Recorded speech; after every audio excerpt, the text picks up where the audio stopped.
महाराष्ट्र की यादों में शिवाजी सबसे लोकप्रिय राजा हैं। अरब सागर में उनकी भव्य प्रतिमा का निर्माण कराने की भी योजना है।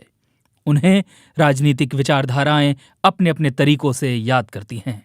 कुछ उन्हें गो ब्राह्मण परिपालक यानी ब्राह्मण और गाय के रक्षक बताते हैं, तो अन्य लोक कल्याणकारी राजा कहते हैं।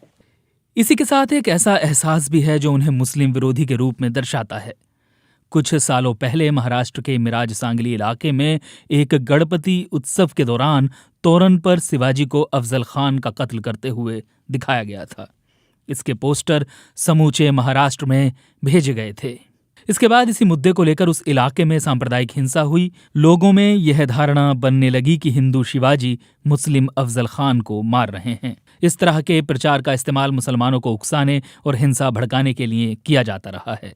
धुर हिंदू दक्षिणपंथी कार्यकर्ताओं ने प्रतापगढ़ में अफजल खान का मकबरा तोड़ने की कोशिश की।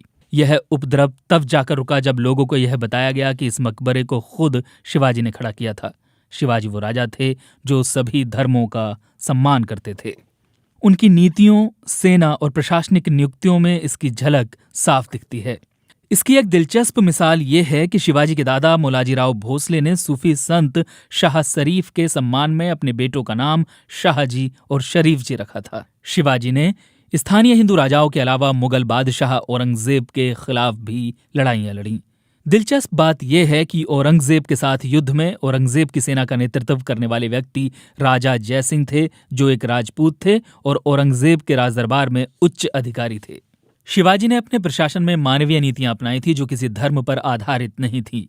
उनकी थल सेना और जल सेना में सैनिकों की नियुक्ति के लिए धर्म कोई मानदंड नहीं था और इनमें 1/3 मुस्लिम सैनिक थे। उनकी नौसेना की कमान सिद्दी संबल के हाथों में थी और सिद्दी मुसलमान उनकी नौसेना में बड़ी संख्या में थे। जब शिवाजी आगरा के किले में नजरबंद थे तब कैद से भाग निकलने में जिन 2 लोगों ने उनकी मदद की थी उनमें से एक मुसलमान थे जिनका नाम मदारी मेहतर था। उनके गुप्तचर मामलों के सचिव मौलाना हैदर अली थे और उनके तोपखाने की कमान इब्राहिम खान के हाथों में थी।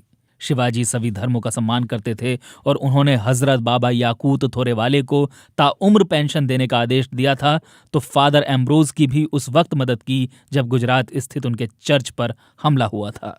शिवाजी ने अपनी राजधानी रायगढ़ में अपने महल के ठीक सामने मुसलमान श्रद्धालुओं के लिए एक मस्जिद का ठीक उसी तरह निर्माण करवाया था जिस तरह से उन्होंने अपनी पूजा के लिए जगदीश्वर मंदिर बनवाया था। शिवाजी ने अपने सैनिक कमांडरों को यह स्पष्ट निर्देश दे रखा था कि किसी भी सैन्य अभियान के दौरान मुसलमान महिलाओं और बच्चों के साथ कोई दुर्व्यवहार न किया जाए।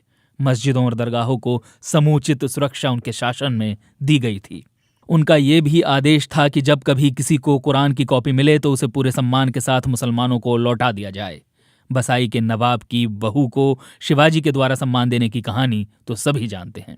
शिवाजी के सैनिक लूट के सामान के साथ नवाब की बहू को भी लेकर आए थे, तो शिवाजी ने उस महिला से पहले तो माफी मांगी और फिर अपने सैनिकों की सुरक्षा में उसे उनके महल तक वापस पहुंचवाया था। अफजल खान की हत्या के मामले को बहुत उछाला गया है।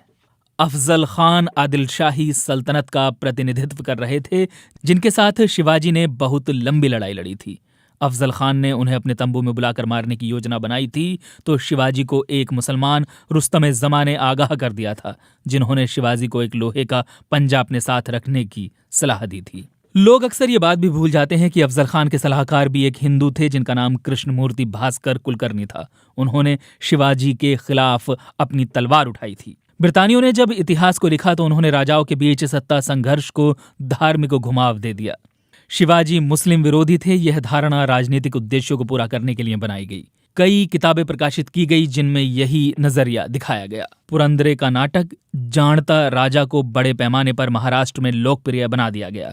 यह शिवाजी को मुस्लिम विरोधी के रूप में प्रस्तुत करता है।